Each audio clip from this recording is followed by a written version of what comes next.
नमस्कार। रीट की चीट 20 लाख विद्यार्थियों पर भारी। क्या कारण है कि शिक्षा मंत्री मदन दिलावर जी एक ही बात को बोले जा रहे हैं कि बस हम एक ही परीक्षा प्रणाली लाने वाले हैं जिसके माध्यम से विद्यार्थी कम समय में नौकरी ले सके। क्या कारण है कि पॉलिसी नहीं बनाकर ये केवल एक बात बोली जा रही है और पेपर में छापा जा रहा है, आपको गुमराह किया जा रहा है या लॉलीपॉप दिया जा रहा है।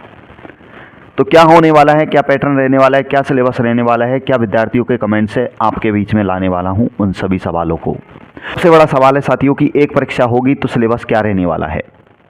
साथियों, बड़ा सवाल यह है कि अगर एक परीक्षा होगी तो सिलेबस क्या रहने वाला है। एक परीक्षा होगी तो उनका क्या होगा जो मेंस परीक्षा की तैयारी कर रहे हैं या फिर जो प्री की तैयारी कर रहे हैं।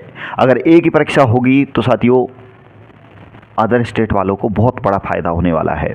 अगर एक परीक्षा होगी तो साथियों बहुत सारे ऐसे कैंडिडेट्स हैं जिनकी आजीवन रीट पात्रता परीक्षा का क्या होगा।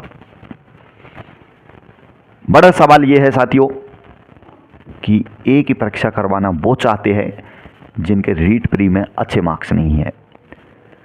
तो साथियों क्या तो नुकसान हो सकते हैं, क्या फायदे हो सकते हैं, उनके ऊपर हम करने वाले हैं चर्चा आपके बीच में। साथियों अगर मैं बात करूं फायदे की तो फायदा ये हो सकता है कि एक ही परीक्षा करवाई जाती है तो आपको पता है कि एक भर्ती को पूरी करवाने में लगभग 1 से 1.5 साल लग जाता है। सरकार का कोई रुकावट नहीं हो तब तो क्यों, क्योंकि लगभग 6 से 7 महीने आपको तैयारी को दिए जाते हैं। उसके बाद 6-7 महीने के अंदर रिजल्ट की प्रोसेस कंप्लीट हो पाती है, उसके बाद ज्वाइनिंग की बात होती है। तो लगभग 1 से 1.5 साल जब कोई दिक्कत नहीं होती है। तब दिक्कत हो जाए, कोर्ट में चली जाए भर्ती तो बात अलग है। तो अगर ऐसी बात है तो कम समय में भर्ती को कंप्लीट करवाया जा सकता है। अगर 2 एग्जाम करवाएंगी तो 2-2.5 साल चाहिए। तो मेरे कहने का मतलब 5 साल के अंदर सरकार 2 भर्तियां करवा सकती है एक ही डिपार्टमेंट की। तो बात यह है साथियों कि एक एग्ज़ाम के माध्यम से काफ़ी विद्यार्थियों को फ़ायदा भी है और बहुत सारे विद्यार्थी को नुकसान भी हो सकते हैं कि अदर स्टेट वाले इनके लिए यहाँ पर कोटा फिक्स नहीं है, इसलिए वो ज़्यादा से ज़्यादा सीटों को मार सकते हैं। यही बात है ना। तो नुकसान क्या हो सकते हैं वो आपको मैं बता देता हूँ।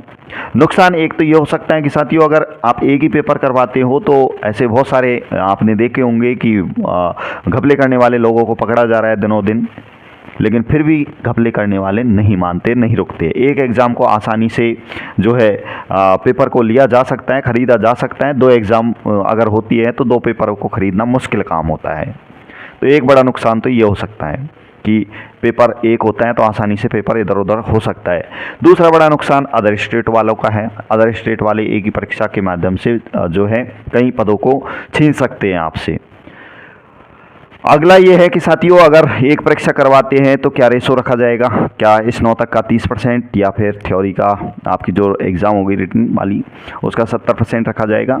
तो 70-30 का रेशो रखते हैं तो आपने देखा होगा 30% स्नातक का होता है, ग्रेजुएशन का होता है। अब ऐसे कई विद्यार्थी आ गए हैं बाज़ार में जिनकी प्राइवेट यूनिवर्सिटी से स्नातक कंप्लीट है और उनके अच्छे मार्क्स है, तो वो उन पुराने स्टूडेंटों की परसेंटेज को बिल्कुल गिरा सकते हैं। मतलब उनकी बहुत कम परसेंटेज है तो ऐसी स्थिति में उनका सिलेक्शन जो है आसानी से हो सकता है। तो इसलिए ये भी जो है फॉर्मूला काम नहीं करता है। तो सरकार क्या पॉलिसी लाने वाली है, लेकिन बात यह है कि एक मेहनती विद्यार्थी है, एक सिलेक्शन वाले विद्यार्थी है, वो कर रहा है मेहनत लगन के साथ में, और आप देख रहे हो ये रोज़ के जो वीडियो चल रहे हैं भ्रामक उनको। तो मेरे कहने का मतलब ये है कि आप ऐसी कॉमन चीज़ों को पढ़ते रहे जिनको आपको एग्ज़ाम में देखने को मिलेगा।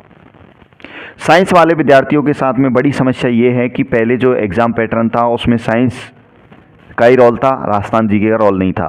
क्या आप राजस्थान जीके पढ़नी पड़ेगी? तो साथियों राजस्थान जीके आपको पढ़नी पड़ेगी अगर एक पेपर होता है। तो ये नहीं कह सकता कि सिलेबस के अकॉर्डिंग कितने क्वेश्चन होंगे, कितने साइंस के होंगे, कितने जीके के होंगे, लेकिन बात यह है कि आपको पढ़नी पड़ेगी, क्योंकि अगर आप राजस्थान जीके नहीं पढ़ेंगे तो अदर स्टेट वाले आपसे छीन जाएंगे वैकेंसी। इसलिए राजस्थान जीके ऐड करना बहुत ज़रूरी है। तो ऐसे कई तमाम सवाल थे जिनको लेकर आप अपने मन में बहुत सारी पीड़ा झेल रहे हैं। रीट के ऐसे कई तमाम विद्यार्थी हैं जो कि मेंस की तैयारी कर रहे, प्री की तैयारी कर रहे, ऑनलाइन भी कर रहे, ऑफलाइन भी कर रहे, उनका क्या होगा। तो बहुत बड़े आपके सवाल हैं जिनको लेकर शिक्षा मंत्री जी बार बार में ये एक ही बात बोले जा रहे हैं, लेकिन उस परेशानी को सॉल्व नहीं कर रहे हैं कि भैया कब तो वैकेंसी आने वाली है, क्या इसका सिलेबस रहने वाला है, किस तरीके का शेड्यूल बनाया जाएगा। उससे पहले ही बिना सोचे समझे इन बातों को फेंके जा रहे हैं।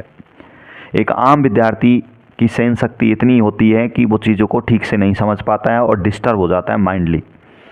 तो कृपया करके शिक्षा मंत्री जी आप पॉलिसी लाइए, उसके बाद ही आगे काम करिए, ठीक है। आम विद्यार्थियों को गुमराह ना कीजिए, जो करना है अच्छे से कीजिए, लॉलीपॉप ना दीजिए।